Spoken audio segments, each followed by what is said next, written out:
Selamat malam teman-teman semua. Senangnya kita diskusi lagi. Teman-teman, buat yang belum pernah join webinar, perkenalkan saya Alexander Suryono menjadi host untuk webinar kita Pain of Leadership. Dan saya senang sekali melihat ada banyak teman-teman. Teman-teman sekalian, terima kasih banyak ya. Kita akan seru-seruan ngobrol sampai jam 9 malam nanti. Kalau kita lihat halaman berikutnya, teman-teman sekalian, Pain of Leadership ini pada awalnya memang berdasarkan obrolan yang saya dengarkan dari para leader dan seterusnya, tetapi bahwa dalam konteks leadership sendiri, sebetulnya kan kita adalah pemimpin, betul nggak? Dalam bidang kita masing-masing, dalam hidup kita masing-masing, sebagai orang tua, sebagai kakak sulung, dan seterusnya. Jadi nanti obrolan kita pun juga bisa untuk dalam banyak aspek tidak hanya terkait di organisasi dan kantoran. Jadi memang pain of leadership ini juga bisa sebagai reminder untuk kita sebagai leader di antara sebagian banyak sekian banyaknya maksud saya pressure dan juga ketidakpastian yang ada. Oleh sebab itu teman-teman sekalian senang sekali pada akhirnya Januari 2 bulan lalu buku Pain of Leadership hadir. Tetapi soalnya bukan mengenai bukunya. Ini mengenai journey kita sama-sama. Kalau kita lihat di halaman berikut, teman-teman sekalian, ya, topik demi topik sudah di-sharingkan kepada teman-teman sekalian seperti topik yang paling awal, kan kebanyakan dari pressure yang ada kalau kena ke badan, itu biasanya dapatnya GERD tuh, ya kan? Itu kalau kita lihat, yang hadir banyak teman-teman 225 orang. Terus habis itu kita sama Mbak Becky Tumewu juga ngobrolin soal the voice behind leadership pain. Seberapa aja saat ada pressure dan seterusnya, kata-kata yang kita ucapkan seberapa aja sesuai dengan intensi kita, ya. Habis itu kita ngobrolin lagi dengan Mas Oki. Waktu itu ngobrolin soal human design, leading when nothing is certain, gitu ya. Kita harus siap-siap tuh sebagai leader di mana ketidakpastian ada di mana-mana. Itu juga banyak sekali yang hadir, teman-teman. Dan kalau kita bicara topik yang keempat, kita bicara leadership currency, waktu itu dengan Mbak Likwina Hananto. Kalau kita bicara leadership, currency-nya adalah masalah energi kita, ya. Dan di topik kita yang kelima, ya, kita konsisten, walaupun buku juga sudah terbit, tetapi justru itu awal dari perjalanan ngobrol dengan leader-leader semua. Kita bicara leading with surrender. Nanti kita akan ngobrol dengan Mbak Diwin Hartono juga. Teman-teman sekalian, kalau kita lihat dari jumlahnya, saya sempat ngitung-ngitung nih, ada 1.382 leader yang sudah terdaftar. Tapi bukan masalah seberapa banyak. Tetapi paling tidak saat kita punya concern terkait dengan pain of leadership ini, ada 1.382 leader yang juga kemudian aware bahwa jaga waras itu penting. Ya, setuju nggak teman-teman bahwa jaga waras itu penting? Kalau setuju, tolong tuliskan, oh, setuju. Pokoknya kita bikin seru-seruan di chat boxnya, ya kan? Saya tunggu nih mana sawerannya bahwa jaga waras itu penting. Itu kalau untuk kita sendiri. Tetapi dengan 1.382 leader yang aware jaga waras itu penting, kalikan dua aja, udah jadi 2.764 orang yang bisa jagain warasnya bareng-bareng karena minimal leader dan pasangannya kan juga kepengaruh untuk sama-sama waras nih. Kalau dikalikan misalkan 5, sudah ada 5.528 leader bersama anak buahnya atau bersama keluarganya di rumah yang bisa jagain waras bareng-bareng. Jadi teman-teman sekalian, sebetulnya kita ngobrol ini memang waktunya cuma 1 jam. Prinsip-prinsip praktisnya kita pakai untuk bisa jaga waras bareng-bareng. Dan di halaman berikut ini, saya mulai perkenalkan untuk topik kita malam ini adalah leading with surrender. Nanti bagian saya ngobrolin soal ikhtiar dan ikhlas. Dan kalau di Mbak Diwin akan ngobrolin soal ikhtiarnya. Kita akan ngobrol seru-seru sama-sama. Saya mau cek lagi, teman-teman, apakah sudah siap? Saya mau lihat di chat boxnya. Kalau sudah siap, tuliskan siap. Paling pertama nuliskan siap, gas. Asik ya. Ini kita bikin seru-seruannya sama-sama. Teman-teman, kita mulai topik yang pertama. Saya mulai dulu soal kita lihat halaman berikut ikhtiar dan ikhlas seberapa jauh bahwa ada struggle yang nggak kelihatan pada saat kita doing our best-nya seperti apa. Ya, siap. Teman-teman sekalian, feel free kalau ada yang mau di screenshot atau kemudian apapun nanti untuk saling di-sharingkan, diobrolkan, feel free ya. Ini semua untuk teman-teman. Kita lihat halaman berikut ini. Teman-teman, saya tuliskannya adalah staying grounded in the pain of leadership. Saat banyak hal yang nggak enak, pain itu saat kita menjalankan peran, gimana kita bisa staying grounded-nya itu. Terkait dengan ikhtiar dan ikhlas, coba kita bahas satu persatu. Kita klik yang pertama. Ikhtiar, teman-teman sekalian, itu saya kaitkannya dengan responsibility. Seberapa jauh ikhtiar, upaya, tindakan, apapun yang kita lakukan terkait dengan responsibility. Kalau kita lihat di situ, rentangnya apa iya kita betul-betul zero responsibility-nya? Not only as a leader, as a human. Kayaknya sih kalau secara logika dan fakta, kayaknya nggak mungkin deh gitu. But in reality, kadang-kadang orang yang sudah kemudian nyerah, give up, gitu, kecapean dan seterusnya, bilang gini, bodo amat deh, urus diri sendiri deh. Itu yang bisa drop sampai ke zero. Atau di titik ekstrim satunya adalah bahwa semuanya itu yang jadi kita taruh di bahu kita.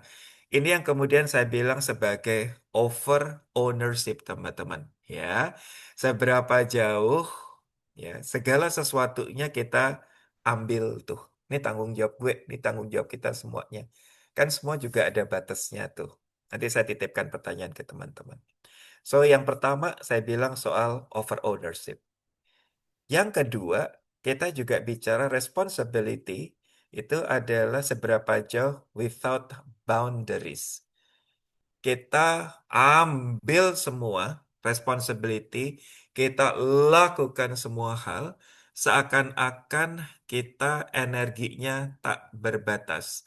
Seakan-akan kita nggak punya limitation. Is it? Kindly be reminded, we are not superhuman.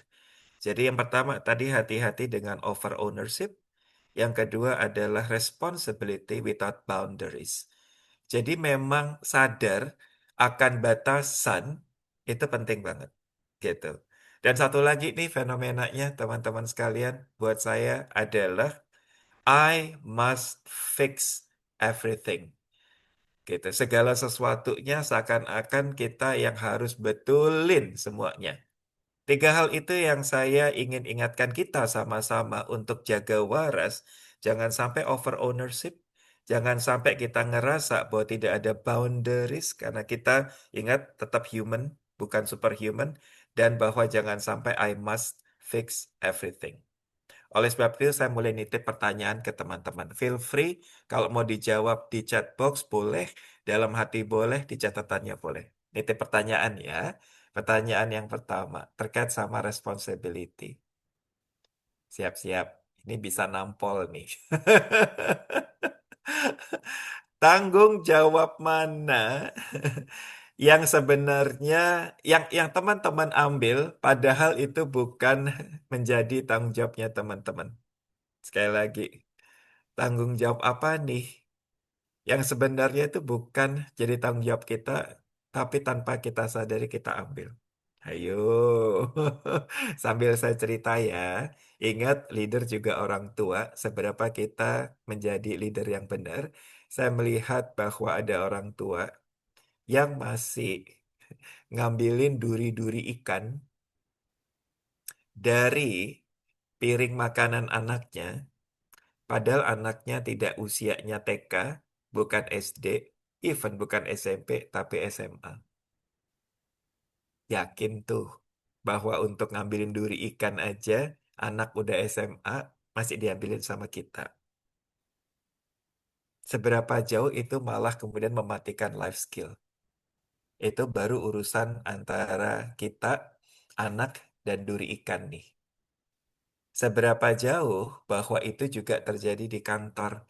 Dengan cepat kita ngambil tanggung jawab yang sebenarnya bukan kita. Itu tadi ada yang menuliskan juga masalah tugas administrasi. Tergantung levelnya, tapi misalkan teman-teman ternyata banyak take over banyak hal lainnya yang sebetulnya bukan menjadi areanya kita. Oke, that's the first question. Sebelum nanti kita masuk ke ikhlas. Pertanyaan kedua, ini juga menjadi sebuah indikator. Berapa banyak energi yang teman-teman habiskan untuk memperbaiki sesuatu yang bukan jadi tanggung jawab Anda? Pertanyaan pertama dan kedua itu saling terkait tuh teman-teman. Sehingga kita bilang gini, kalau sebagian besar waktu kita, kita kemudian habiskan alokasikan untuk sesuatu yang bukan jadi tanggung jawab kita, seberapa jauh malah yang jadinya harusnya tanggung jawab kita lebih ora kecekel, lebih nggak kepegang gitu. Gara-gara yang kemudian waktunya kita tersebut untuk harusnya jadi tanggung jawab kita masuk ke ranah orang lain atau tanggung jawabnya orang lain. Saya tinggalkan masalah ikhtiar dengan dua pertanyaan itu. Sekarang kita masuk ke masalah kontrol dan ikhlas. Coba diklik. Saya bikinnya frameworknya dalam bentuk simpel seperti ini, teman-teman. Oke. Kalau ikhtiar saya kaitkan dengan responsibility, ikhlas saya kaitkan dengan level of control. Oke. Saya ada beberapa poin nih, teman-teman. Kan yang paling umum kita bicara bahwa proses tidak menipu hasil. I do agree. Tetapi untuk sampai level tertentu, saya melihat ada ilusi kontrol yang kemudian menjadi apa ya, bagian dari mindset kita yang kita harus hati-hati. Ilusi kontrol itu apa, teman-teman? Sebagai leader, apapun peran Anda, kadang-kadang kita bilangnya gini, kalau saya udah begini, titik-titik-titik gitu ya, hasilnya pasti begini. Memang betul ada istilah proses tidak menipu hasil, tapi jangan lupa bahwa tidak sepenuhnya ya bahwa hasil itu ada di dalam kontrol kita. Sehingga buat saya ilusi kontrol itu kita harus aware dan hati-hati. Oke. Karena saya mau kaitkan poin kedua nih teman-teman. Ingat bahwa kalau toh kita sudah melakukan segala sesuatu sebaik-baiknya, itu yang menjadi kontrol di tangan kita, tetapi juga ada kontrol di tangan orang lain dan satunya lagi kontrol di sang kalik. Fokus pada kontrol yang ada di kita. Kalau enggak nanti juga frustrated teman-teman. Karena kita nggak bisa kontrol orang lain. Gitu. Yang ketiga adalah ini saya suka banget, simple banget teman-teman. Kalau mau dicatat boleh apapun. Saya cuma bilangnya gini, letting go is not giving up. Letting go is not giving up. Jadi kalau kita bilang ikhlas, ikhlas itu bukan berhenti berusaha, tetapi berhenti memaksakan. Kita nggak bisa maksain semua hal, gitu. Ya, sekali lagi, kontrol kalau kita kaitkan dengan ikhlas, letting go itu bukan giving up. Ya, ikhlas itu bukan berhenti berusaha, tetapi berhenti memaksakan. Sehingga kalau kita pertemukan dua variabel ini, teman-teman, coba kita klik. Saya membuat garisnya ya tentunya bukan garis linear karena kita bicara bukan hukum pasti, pasti akan ada naik turunnya. Tapi teman-teman notice nggak bahwa garis ini tidak dimulai dari zero dan zero karena saya kok nggak melihat bahwa as a human being itu kayaknya nggak mungkin ada titik yang betul-betul kita nggak punya kontrolnya dan kita juga tidak punya tanggung jawabnya. Coba kita klik yang gambar pertama, yaitu adalah bayi. Bayi aja pada saat dilahirkan, ya kan dia juga punya tanggung jawab untuk napas ya. Atau kemudian dia berusaha untuk minum ASI-nya dan seterusnya. Jadi saya melihat even di level bayi pun itu tidak akan ada di titik nolnya tersebut. Itu kalau kita bicara titik ekstrim bawahnya, ya. Apalagi kita yang sudah di level leader. Dan kalau di titik ekstrim yang kanan atas, tolong diklik. Ini adalah reminder sama-sama, kita bukan superhuman. Di mana semua responsibility kita taruh di pundak kita, dan kita juga bukan superhuman, di mana semuanya di bawah kontrol kita. Ya, teman-teman sekalian, itu adalah gambaran terkait dengan responsibility dan control. Saya lupa nitipkan satu pertanyaan kok tadi untuk responsibility sudah. Kalau untuk ikhlas dan kontrol saya titipkan satu pertanyaan buat teman-teman. Siap-siap ya. Apa yang paling sulit teman-teman lepaskan dalam peran teman-teman saat ini di hidup teman-teman di level saat ini? Apa yang paling teman-teman sulit untuk lepaskan? Ini menjadi monolog, dialog kepada diri sendiri, teman-teman. Mudah-mudahan ya, pertanyaannya tidak harus selalu dapat jawabannya malam ini. Tapi dengan mencoba menanyakan hal itu, kita juga lebih mengenali, iya ya, saya itu lebih susah untuk letting go-nya apa dan kenapa. Itu juga menjadi hal penting. Saya hanya membuat dua halaman, dua slide. Ini adalah slide pertama. Slide keduanya, coba kita lihat halaman berikut. Ini juga sebagai reminder apa yang kita harus aware terkait dengan leadership traps. Yang pertama adalah, teman-teman sekalian, heroic leadership myth. Jadi, kita itu terbentuk dalam culture, boleh, nah ini dia. Bahwa saya nggak bicara heroic leadership ini bahwa pemimpin pria, bukan. Tetapi leadership itu seringkali dikaitkan dengan culture maskulin. Gitu. Culture maskulin ini apa dalam konteks kepemimpinan? Bahwa leader itu nggak boleh lemah, leader nggak boleh nangis, leader nggak boleh bilang nggak bisa, leader nggak boleh nyerah. Itu yang kita bilang heroic leadership myth.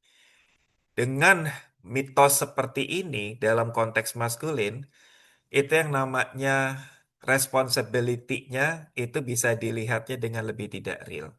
Itu yang pertama.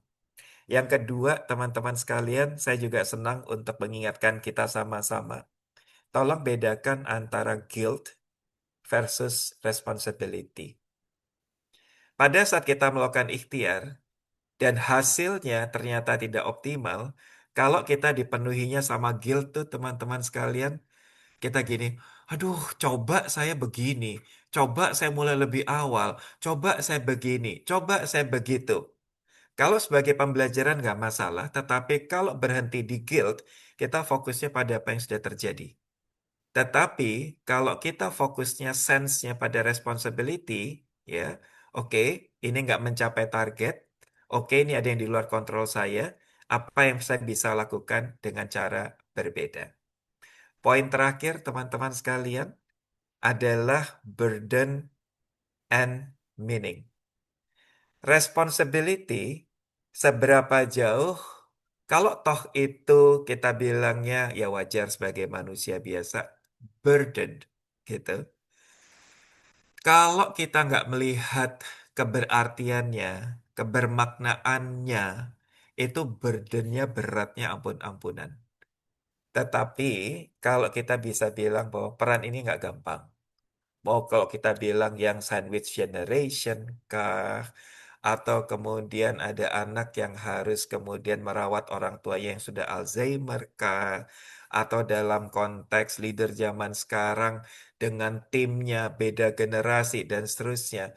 Kalau itu semua hanya dilihat burdennya gitu, tanpa ada meaningnya, itu beratnya nambah 3 kali lipat atau 10 kali lipat. Teman-teman, untuk bagian ikhtiar dan ikhlas, saya cukupkan dulu ngobrolnya di sini sebelum nanti lanjut ke bagian Mbak Diwin soal tawakal. Saya mau cek dulu nih sebagai Pak Lurah. Teman-teman kita ngobrol sekitar 15 menitan.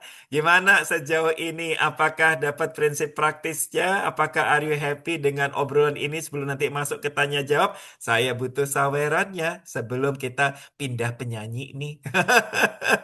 Ayo, saya pengen tahu apa yang teman-teman paling dapatkan, paling ingat, atau apa rasanya mengenai obrolan 15 menit kita. Ayo, saya tunggu, Pak Lurah tunggu sawerannya. Oke, 10 detik. Ayo, 9. Ya, mulai dihitung. 8, 7. Oke. Dari Mbak Fira bilang kayak dapat revelation sisi lain dari pain gitu katanya. Mbak Vita bilang cakep. Padahal orang dandan loh Mbak Vita. Oh, bukan sayanya yo, kontennya yo. Reflektif Mbak Tata, matur nuwun, peluk dari jauh. Ya, siap. Pak Purwanto bilang nggak semua ada dalam kontrol kita. Mbak Maya, apa kabar Mbak Maya? Siap. Kata Mbak Maya, ngambil tugas atau tanggung jawab orang lain is a big no, tapi kadang lupa. Dari Hai saya Ani katanya. Letting go is not giving up. Yes, aku juga sangat suka itu ya. Teman-teman, thank you banget. Saya sudah ngobrol dengan teman-teman semua. Sebelum saya masuk ke sesinya Mbak Diwin, coba kita lihat halaman berikut ini. Teman-teman sekalian, kita banyak sharingkan insight-insight di videonya bukan di video, di akunnya Pain of Leadership. Jadi yang belum follow, monggo. Ya, walaupun bukan sebagai satu paksaan. Tetapi justru yang saya encourage teman-teman join yang WhatsApp grupnya. Karena itu banyak kita sharingkan referensi-referensi termasuk info-infonya. Jadi monggo yang belum join supaya nanti nggak ketinggalan informasi, itu QR code-nya ada di sana. Saya mau cek dulu siapa yang sudah follow IG-nya Pain of Leadership. Tolong tuliskan saya. Yuhu, thank you. Yang sudah join WhatsApp grupnya tulis aku. Kan jadi saya bedakan antara saya dan aku. Yeay. Thank you ya teman-teman sekalian. Dan sekarang kita masuk ke sesinya Mbak Diwin. Kita lihat di halaman berikut. Senang banget loh. Mbak Diwin mau ngobrol bareng-bareng di webinar malam ini. Mbak Diwin, teman saya, sahabat saya, kita udah barengan lama, jadi barengan curcol-curcol bersama-sama, kita saling berbaginya cukup sering, dan Mbak Diwin adalah licensed holistic health instructor, dan malam ini kita akan berbicara bersama Mbak Diwin soal tawakal as inner strength leading from spiritual intelligence. Kita sambut Mbak Diwin. Mbak Diwin, sugeng dalu. Malam Mbak Diwin. Selamat malam, Mas Alex. Matur nuwun ya Mbakku. Wah, terima kasih. Saya juga terima kasih dikasih kesempatan ini. Mbak, Terus ah, menyimak. Mbak glowing amat sih, ayu banget. Oh, ini pakai filter tentunya. Bohong. Mbak Diwin, monggo sharing. Mas Ferry, tolong slide-nya Mbak Diwin. Mbak Diwin, Oke, enjoy. Monggo. terima kasih. Terima kasih teman-teman sudah meluangkan waktu untuk di webinar kali ini. Sungguh sangat kesempatan yang rasanya buat saya ketika membuat materi ini pun itu seperti kayak saya mengkontemplasikan diri saya kembali ketika saya bekerja masih di dalam konteks korporasi. Tapi ternyata ya teman-teman, hmm, leader itu bukan hanya ketika kita sedang bekerja, tetapi dalam konteks kita memimpin diri kita sendiri, itu adalah juga adalah leader. Nah, jadi teman-teman, em, profesi saya saat ini adalah jadi tempat curhatannya orang-orang dalam konteks curhat dengan segala kejujurannya. Kalau di klinik saya punya namanya sofa. sofa kejujuran. Jadi kalau orang sudah duduk di situ, nggak bisa enggak. Kayaknya ngobrol itu mengalir begitu saja, jujur apa adanya, termasuk juga para leader yang duduk di kursi itu. Jadi teman-teman, tidak jarang leader di perusahaan-perusahaan besar maupun leader di rumah tangga, leader di sekolah, di kuliah, secara kasat mata mungkin mereka terlihat sukses. Mungkin mereka punya tim yang besar atau tim yang menengah, karena di rumah juga tentunya ada sebuah tim.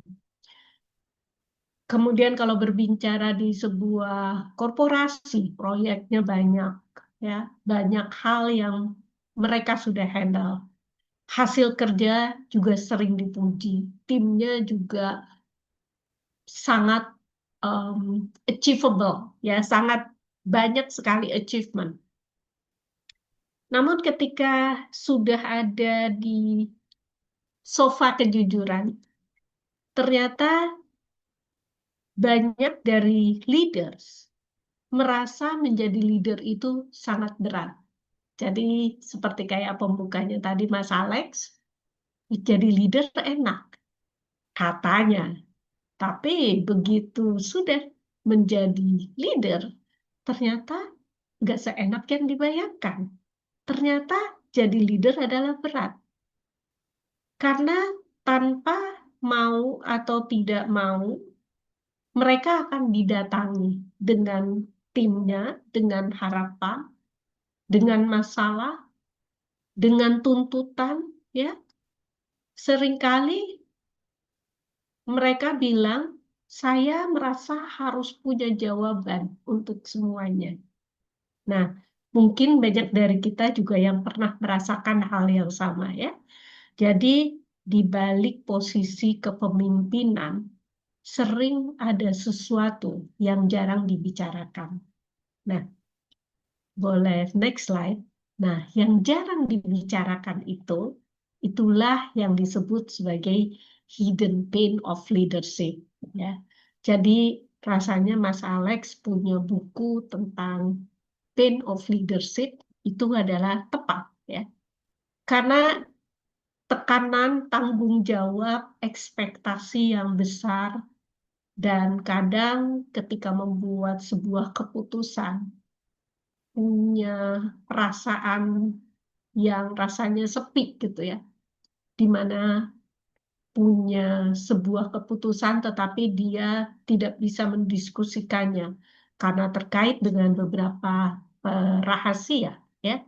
Namun mungkin justru di titik itulah perjalanan kepemimpinan yang lebih matang bisa dimulai. Nah, salah satu sumber tekanan terbesar dalam leadership adalah ketika kita harus bisa mengendalikan semuanya. Padahal realitasnya tidak semua di dalam kendali kita, ya. So, jadi kadangkala kepemimpinan itu bukan hanya soal strategi dan keputusan, tetapi juga perjalanan batin seseorang dalam menghadapi tekanan hidup. Nah, disinilah maka kita perlu memahami satu hal yang sederhana, yaitu circle of control versus reality. Kayaknya tadi Mas Alex juga sudah singgung, ya. Ada hal-hal yang bisa kita kontrol, ikhtiar kita, keputusan kita, cara memimpin kita, ya. Tapi ada juga hal-hal yang tidak sepenuhnya bisa kita kontrol. Kita di dalam hal-hal cara memimpin kita pun seringkali ini berdasarkan atas apa yang pernah kita lalui. Saya nggak mau, karena saya dulu punya pengalaman di anak buah sering kena pressure, maka saya nggak mau mempressure anak buah saya. Tapi tanpa disadari, mengambil alih tanggung jawab dari seseorang anak buah. Jadi ada wilayah yang bisa kita kontrol, usaha kita, keputusan kita, cara kita memimpin, namun juga ada yang tidak bisa kita kontrol. Nah, semuanya tahu tentang hal ini, tapi seringkali dengan berjalannya waktu, banyak para leaders menyadari bahwa ikhtiar dan ikhlas saja tidak mencukupi kepemimpinan mereka. Sebagai leader, mereka tuh tanpa disadari merindukan komponen lain, ya. Apa sih kalau saya udah ikhtiar, udah ikhlas, ya, saya tahu ada yang bisa saya kontrol, ada yang tidak bisa saya kontrol. Nah, di sanalah mungkin kita perlu lebih jauh lagi berjalan, yaitu mengambil satu komponen tambahan. Jadi, komponen tambahan itu adalah tawakal. Jadi, ketika tawakal diambil sebagai komponen di dalam leadership, maka perjalanan seorang leader digambarkan seperti mendaki gunung. Ya. Biasanya dimulai dengan pain-nya. Tekanan mendorong kita, pain mendorong kita untuk melakukan ikhtiar-ikhtiar. Bekerja lebih keras, berpikir lebih dalam, menganalisa, mengambil referensi-referensi dari banyak, semua mencoba mengambil keputusan yang terbaik. Nah, namun setelah ikhtiar dilakukan, ada dimensi yang lebih dalam, yaitu ikhlas. Ikhlas nih berarti bukan menjaga niat saja, tetapi di sini ketika kita ikhlas, kita tuh memimpin bukan berdasarkan ego lagi. Bukan karena ingin terlihat berhasil, ya. Tetapi karena kita merasa ada unsur amanah yang perlu dijalankan, sehingga kita melakukannya sebaik mungkin.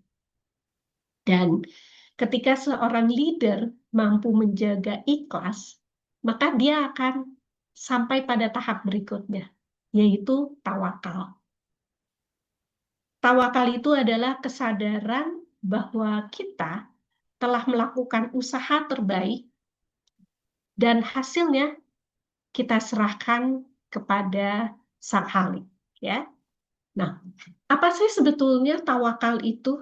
Jadi ternyata teman-teman, tawakal itu berasal dari akar kata wakala. Wakala itu artinya menyerahkan, mempercayakan. So, jadi kalau konteksnya menyerahkan, mempercayakan, mungkin kita sebagai leader perlu sekali waktu mempercayakan, menyerahkan, mendelegasikan kepada anak-anak buah kita. Nah, dari kata wakala ini juga menjadi kata wakil, ya, pihak yang dipercaya. Jadi, kalau kita punya tim, tawakal itu artinya juga kita menyerahkan kepada yang kita bisa percaya. Gitu. Jadi nggak semua kita ambil, nggak semua kita kerjakan. Ya. Nah, kemudian arti tawakal itu juga bisa berarti bersandar, mempercayakan sepenuhnya. Mungkin pada saat seorang leader dia itu uh, pergi on duty atau mungkin lagi cuti, mungkin dia perlu tawakal, ya, mempercayakan sepenuhnya sehingga tidak lagi libur di pesawat perlu koneksi internet untuk mengecek kerjaan anak buahnya, ya. So, jadi bahasa tawakal itu berarti menyerahkan suatu urusan kepada pihak yang dipercaya untuk menanganinya. Nah, kenapa kita seringkali tawakal ini dikaitkan dengan spiritualitas?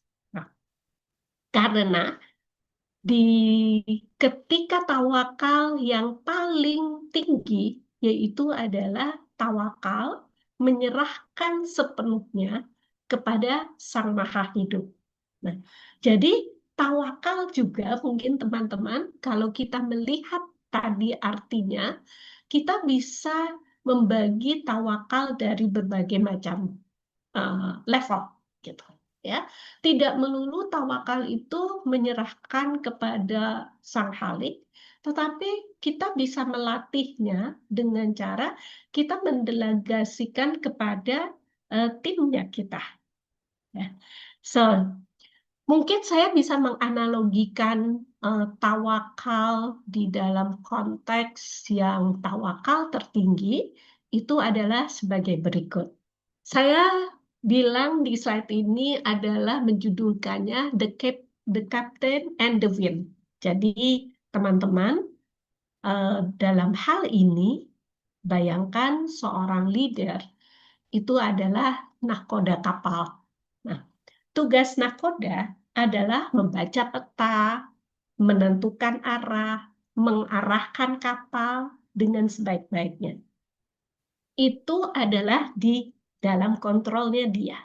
Tapi ada satu hal yang tidak bisa dikendalikan olehnya, yaitu angin. Angin bisa berubah arah, angin bisa melemah, angin bisa menguat, angin bisa membuat badai.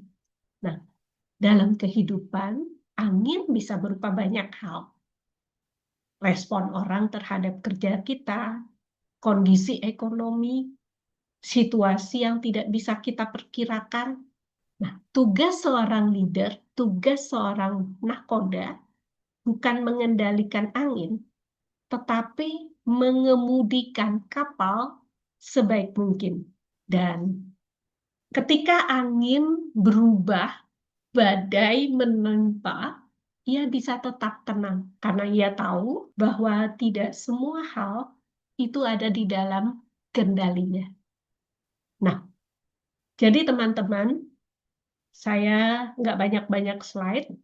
Jika seluruh pembahasan ini diringkas dalam satu model sederhana, mungkin saya bisa membuat sebuah framework, the Tawakal Leadership Framework. Tawakal Leadership Framework ini adopsi dari arah mata angin. Ya, ketika kita mau berlayar, ketika kita mau berikhtiar dan ikhlas, pasti ada sebabnya, yaitu dari reality of leadership kita, dari pain-nya kita.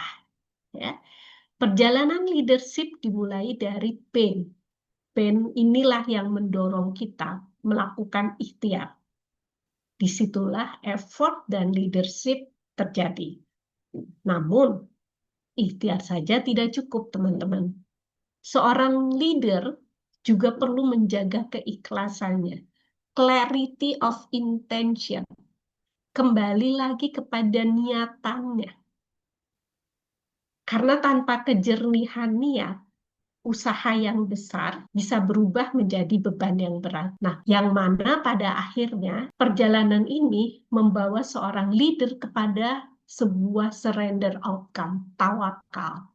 Tawakal, tadi saya sudah singgung, bisa dalam bentuk mini tawakal, mempercayakan kepada, mendelegasikan kepada tim, dan saya sudah melihat itu di Daily Meaning, Bapak sangat mendelegasikan, tahu sangat tepat mana yang harus didelegasikan. Itu adalah sebuah bentuk ketawakalan.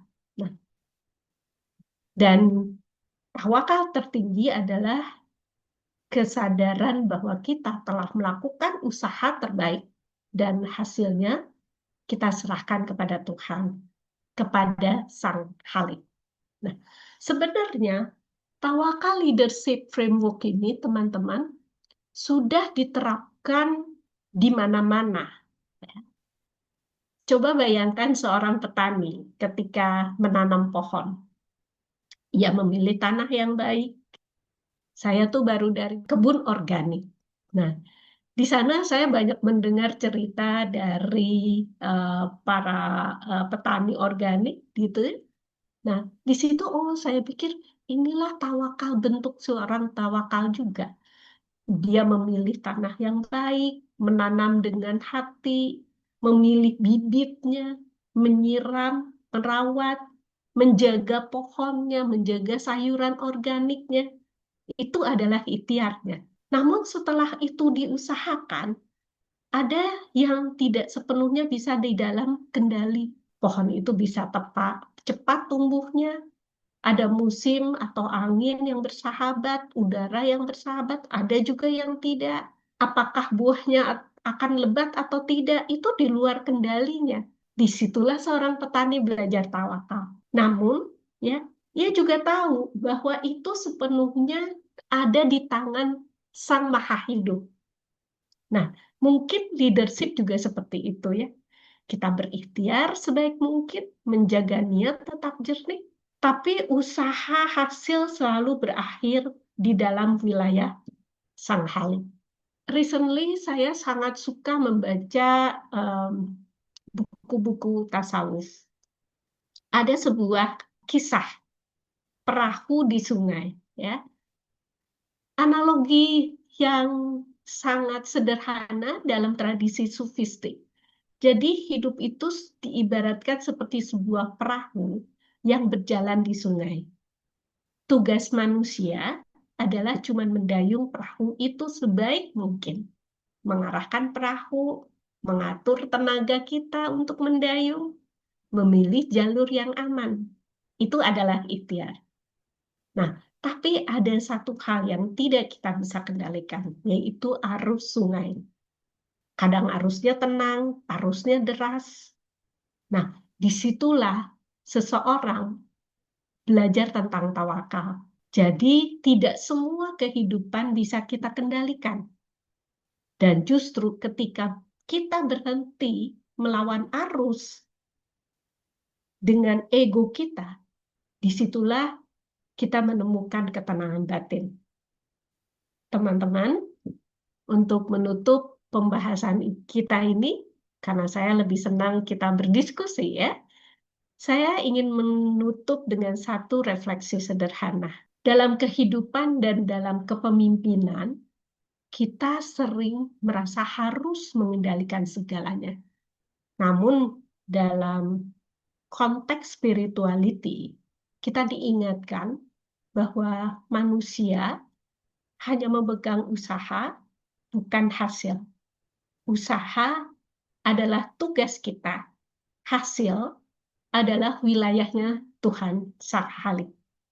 Maka seorang pemimpin yang matang bukanlah pemimpin yang mencoba mengendalikan semuanya, melainkan pemimpin yang berikhtiar dengan sungguh-sungguh, menjaga niat tetap jernih, dan bertawakal pada hasil. Mungkin itu Mas Alex dan teman-teman yang bisa saya sampaikan. Yeay. Matur Niru nuwun, Mbakku. niru Mas Alex dong. Dari yang tadi saya ulas, Ah, apa sih ah. teman-teman yang bisa diambil? Ayo, itu ibu wali kelasnya sekarang tanya. Tolong tuliskan apa Sawer, yang paling sawer. apa yang paling nyantol, apa yang paling keinget dari sharingnya Mbak Dewin sekitar 20 menit tadi. Ayo. Ayo, ini ibu wali kelasnya nunggu tuh mini tawakal dan Oh, tawakal tertinggi kata Mbak Vita. ya. Siap. Ayo, yang lain ditunggu. Ini ada 4 SKS loh. Ini ya penting loh ini. Oh, Clarity of intention kata Mbak Vira. Mbak ah, Rasti belajar tawaran. Susah tapi harus ke sana. hmm, Siap. Ikhlas tawakal, Mbak Diwin. Katanya kata Mbak hmm, Ani hmm, bagus banget menerima hasil hmm. dengan lapang. Berani mendelegasikan dan percaya pada tim. Mbak Diwin, sambil nunggu komennya teman-teman dan sambil kita juga nanti buka sesi tanya jawab teman-teman sekalian. Mbak Ya, Diwin, tadi aku yang paling nyantol itu soal clarity of intention. ah, Kalau tadi soal pertanian dengan apa cuaca dan lain-lain dengan kemudian hasil adalah wilayah Tuhan. Tapi kalau dari saya tuh Mbak Dwin yang paling berat itu mungkin justru dalam konteks sebagai orang tua Mbak Dwin. Hmm, Kita pingin yang terbaik buat anak. Kita siap untuk berikhtiar semaksimal yang kita bisa. Tetapi dalam situasinya, saya kena banget soal yang clarity of intention tuh Mbak Diwin. Intensi kita sebagai orang tua kadang-kadang itu blur. Itu yang terbaik buat anak atau terbaik buat egonya orang tua. Kita nyiapin anak buat masuk sekolah, buat kuliah dan hmm, seterusnya gitu. hmm, Terus dia milihnya kasarannya di jurusan yang nggak populer gitu kan, hmm, Mbak. hmm. Gitu. Terus kita bilang, kita udah nyiapin duit loh. Kamu kok masuknya ke sana, kok pilihnya gitu? Terus si anak bilang, ini kan hidup-hidupnya aku. Gitu.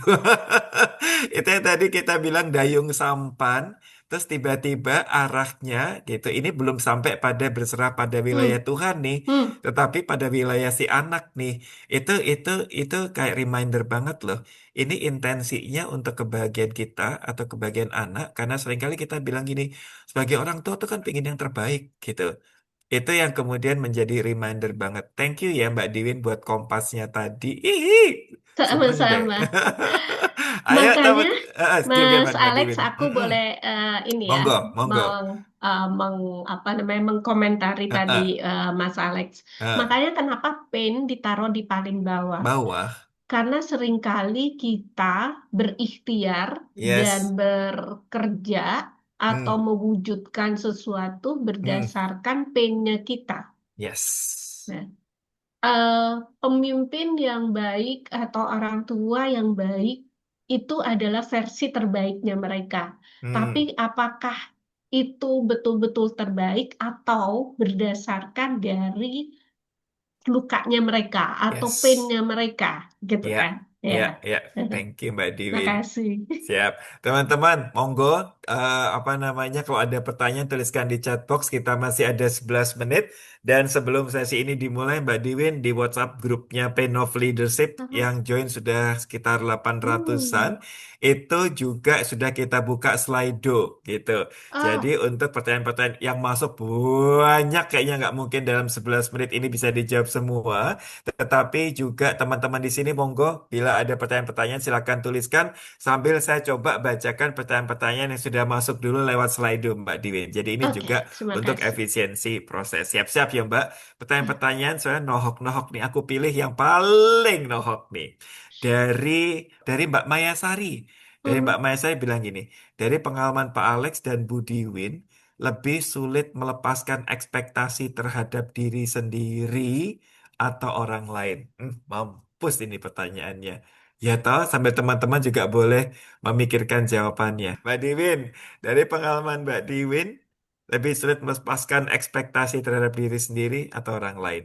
Monggo Mbak Diwin, nanti aku juga jawab kok. Ya, sebetulnya ekspektasi nggak harus dilepaskan, Mas.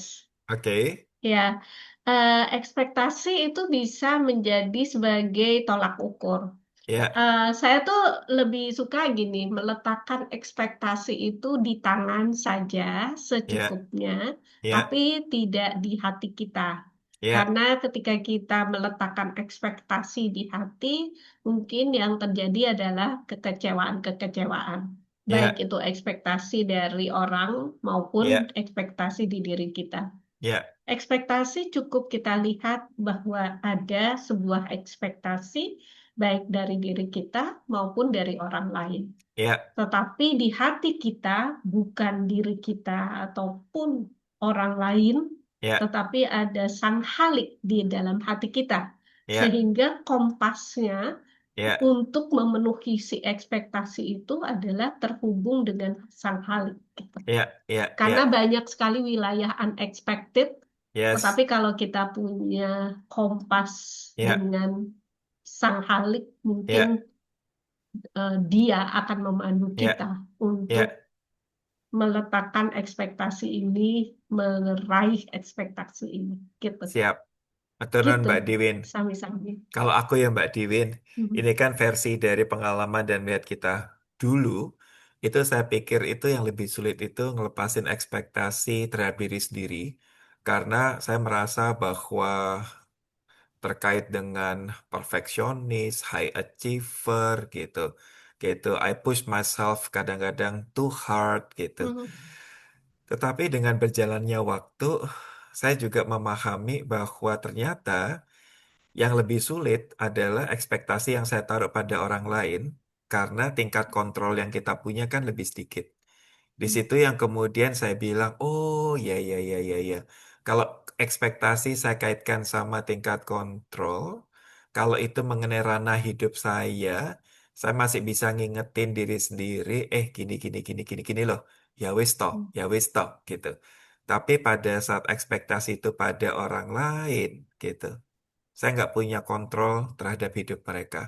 Di situ yang kemudian saya belajar untuk lebih legowo dan lain-lain gitu. Jadi memang pertanyaan ini buat saya dalam banget Ya, karena kemudian juga merefleksikan betapa berprosesnya kita dengan diri sendiri, betul. betapa berprosesnya kita dengan orang lain. Ya, siap atur nuwun Mbak Maya Sari buat pertanyaannya. Buat teman-teman, monggo loh, silakan. Ada pertanyaan-pertanyaan apa sambil saya bacakan pertanyaan yang tadi dari Mas Bambang nih, Mbak Diwin, ini yang sudah masuk di Monggo. slide. Apa batas antara tanggung jawab sebagai leader dalam area apapun hidup kita dan coba mengontrol terlalu banyak hal? Kalau Mas Bambang bilang ini dalam konteks organisasi. Apa batas antara tanggung jawab, ini loh tanggung jawab kita, Mhm. dengan bahwa mencoba ngontrol banyak hal? Kalau versi Mbak Diwin, piye Mbak? Apa Oke, batasannya? Monggo. kalau ketika kita sudah terlalu lelah, itu Ya, berarti kita sudah terlalu banyak mengkontrol, yes. gitu. Karena jadi kalau ditanya apa batasannya, Hmm, setiap orang, setiap waktu ada ya, variabelnya berbeda. ya, Ketika di Win di waktu 5 tahun yang lalu, ya, mungkin pingin semuanya dikontrol. ya, Tapi itu kan memang melelahkan. Nah, yes, apakah sekarang Diwin masih ingin mengkontrol? ya, Mau. ya, Tetapi ketika saya ngelihat diri saya, apakah ya, saya cukup mampu untuk mengkontrol ini? ya, Apakah energi saya cukup ya, untuk mengkontrol semua ini? ya, Nah, disitulah saya bertanya kembali kepada diri ya, saya, eh, seberapa seberapa banyak energi saya ya, untuk bisa mengkontrol ini semua. Jadi siap, batasannya kita harus tanya kembali kepada diri ya, kita. ya, Kalau itu melelahkan, ya. berarti itu sudah tidak sehat lagi. Yang tadi saya sempat bilang soal boundaries kita pahami, seberapa jauh energi yang kita punya dan tingkat kelelahannya, Mbak Diwin. Ya, Siap, saya mungkin akan menambahkan kalau dari versi saya, batasannya soal tanggung jawab dan tingkat kontrol yang kita punya adalah pada saat kita melihat orang lain ternyata lebih tidak berkembang karena segala sesuatunya kita yang kontrol dan kita yang tanggung jawab. Sementara seharusnya dia pun juga punya tingkat tanggung jawab di tangannya dia yang membuat dia pun juga bisa berkembang dengan tanggung jawab itu. Jadi bahwa satu yang saya setuju banget Mbak Diwin bilang kelelahan gitu. Makanya di awal tahun teman-teman sekalian, kalau tingkat kelelahan kita di awal tahun dan juga di akhir tahun sama, berarti sepanjang tahun itu kita tidak belajar untuk yang tadi ikhtiar sejauh mana, mengikhlaskan sejauh mana, dan tadi itu aku suka banget yang istilah wakala, wakil, seberapa aja mempercayakan dan menyerahkan, ya misalkan belum kepada sang kalik tetapi bahkan kepada tim sendiri. Itu buat ya, saya very good reminder. Matur nuwun Mbak Diwin. Mbak Diwin, sama-sama. selain di Slido, ini udah mulai muncul pertanyaan dari teman-teman. Ini yang pertama dari Mbak Asrining Fajri. Maafkan kalau saya salah membacanya, betul ya. Gimana caranya agar kinerja kita diakui oleh atasan tanpa harus menjilat dan bermuka dua? Monggo, Hmm. Mas. Aku jawab simpel dulu nanti Mbak Diwin juga boleh kita ini kayak Ya, apa namanya rapid question dengan waktu kita yang ada Mbak. ya. Kalau buat saya adalah selama itu kontekstual yang kita lakukan sesuai dalam ranahnya dari tanggung jawab kita dan seterusnya, saya rasa bahwa kalau itu kita lakukan optimal, saya rasa memang tidak ada perlu kekhawatiran bahwa kita jilat-jilat muka atau bagaimana. Hmm. Karena sesuatunya kan sesuai dengan konteks tanggung jawabnya kita dan ikhtiar Hmm. yang kita lakukan memang di dalam konteksnya. Mbak Diwin, bagaimana jawaban cepat untuk pertanyaan Mbak Asrining ini? Iya, eh, apa yang kita lakukan, apa yang kita katakan, Mas, Ya, itu kan sebuah suara dan sebuah laku ya. ya, Nah, suara dan laku itu dorongannya itu ya, biasanya berasal dari batinnya kita. ya, Nah, ya, jadi apakah batin kita ya, cukup khawatir ini nanti saya disangkain menjilat atau ya, bermuka dua, maka ya. yang nampak akan demikian. Siap. Tetapi ketika Ah, batinnya kita ngerasa bahwa oh enggak, saya ya, melakukan ini karena ya, memang ini adalah tanggung jawab saya, ya. maka yang keluar adalah sebuah ketulusan. Ketulusan. Ya, Berarti yang tadi soal clarity of intention itu ya, juga menjadi satu landasan ya Mbakku. betul. Siap. Mbak Ya, Diwin, ini pertanyaan terakhir dari Mbak Wita Krisanti. Sepertinya bisa digabung dengan Mbak Vira karena in a way juga align. ya, Kapan kita bisa berkata selesai dan apa yang saja yang perlu dipertimbangkan sejalan dengan Mbak Vira contohnya adalah bagaimana menentukan apakah kita harus mendevelop bawahan atau kita harus ikhlas melepaskan mengakui bahwa bawahan ini sudah tidak mampu kita develop relate-nya dengan seberapa aja kita bilang wis lah wis cukup wis selesai nih kita developnya gitu. hmm. Mbak Diwin jawabannya bagaimana habis itu aku monggo Mbak Oke, Diwin. ya. Eh, ini kan kayaknya harus ada komunikasi dua arah ya. Ya, Kadang kita merasa sudah cukup dan kita ya, merasa bahwa itu sudah selesai ya, karena itu di dalam point of our view gitu. ya, ya, Tetapi di dalam satu sisi yang lain mungkin dia merasa bahwa masih banyak ruang untuk dia bisa berkembang. Nah, siap. eh, saya jadi teringat sebuah gini loh, Mas. Hmm, Komunikasi di antara leader dan anak buah itu bisa terjalin ketika dua-duanya tadi intention. yes, Apakah yang satu ingin sebagai berkembang, yang satu punya niatan untuk mengembangkan.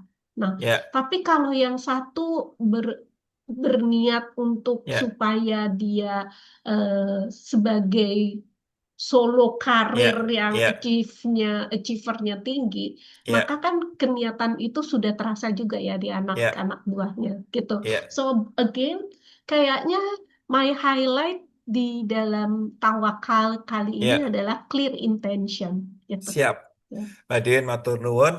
Kalau dari saya sekaligus sebagai penutup sesi tanya jawabnya kita, Pak Tegar Rahmanto dan teman-teman yang lainnya, mohon maaf juga teman-teman yang di Slido, nanti juga coba kita akan coba masukkan pertanyaan-pertanyaan di dalam postingan-postingan atau konten di dalam Pain of Leadership. Tapi saya coba jawab kalau dari saya untuk Mbak Wita dan Mbak Vira, kapan kita bisa berkata selesai kalau saya belajar kata optimal instead of perfect gitu. Hmm. Karena selama ini saya cukup suffer dengan level perfeksionis yang saya punya, sehingga segala sesuatu kayak nggak kelar-kelar, nggak selesai-selesai dan rasanya belum enough.